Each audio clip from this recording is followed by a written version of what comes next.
Right now, the United States and Iran are working to get back at the negotiating table. Special envoys Steve Witkoff and Jared Kushner are leading the U.S. delegation in Qatar, with the future of the Strait of Hormuz remaining a key sticking point in the talks. With us now, former ambassador at large and coordinator for counterterrorism, Nathan Sales. So the president said after the latest counter strikes against Iran that Iran called up, they want to have talks with us. Well, everybody's over there, and Iran's not talking to the United States. What is going on? Well, the Iranians need to make up their mind. Are they serious? And all evidence so far has been no, they're not. What they're serious about is they want to control the strait.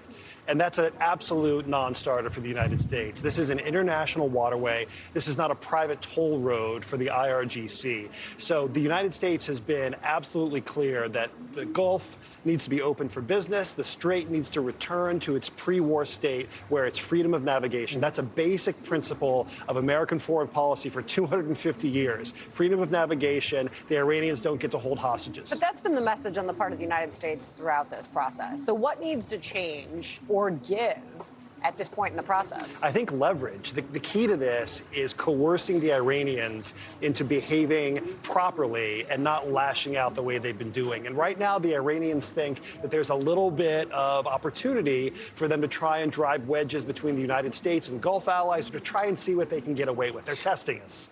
That is what they're doing. They're testing us like a toddler. And when your toddler tests you as a parent, what do? You don't indulge them. You show them tough love, emphasis on tough. Yes, consequences for their actions. Yeah. But the IRGC doesn't seem to get that, because they take actions, they get the consequences, they go running to mommy to say, we want to get back to the table. And then when they get back to the table, they just keep doing the same old stuff over and over and over again. So at what point does President Trump say, you know what, this ain't working?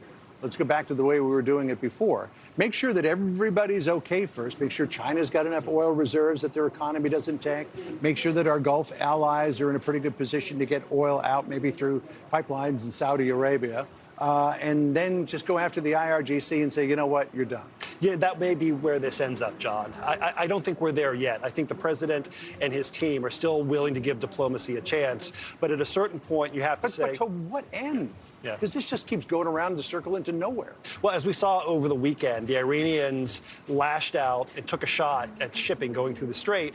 And it was really important that the United States responded in kind. We said, we established a bright line. We are not going to allow you to hold hostage all these ships. If we had backed down, the lesson the Iranians would have drawn from that was, we can get away with this. Yeah. Let's take it one step further. They know that there are going to be consequences if they take it one step further. And so my hope is that we continue to look for ways of using leverage over these guys, because they are not going to cooperate out of the goodness of their heart. They're only going to cooperate if we force them to do so. You optimistic? It's the Middle East. It's hard to be optimistic. I think I'm optimistic about the tools at our disposal to force a good outcome here. The question is, under what circumstances and under what timing are we going to use those tools, economic, diplomatic, and otherwise? But, negotiating with the terrorist regime sometimes just leads you nowhere. Yep. And eventually the president's got to say, basta. Yeah, so watch the clock and see how close to the midterms the president is willing to make that call, or whether the Iranians read the clock as well and figure out, well, we've just angered mom and dad, and we're going to rein it in now. Yeah, we'll see. Time will tell, I guess. Nice to see you in person here in D.C. Sandra. All right. Yeah. Thank you, John. Learning curve is very steep Yeah. on the IRGC's part. Good to see you. Great to see you guys. Thank you. All right. Be sure to like and subscribe for all the Fox News latest on YouTube, and catch full shows streaming now on Fox One.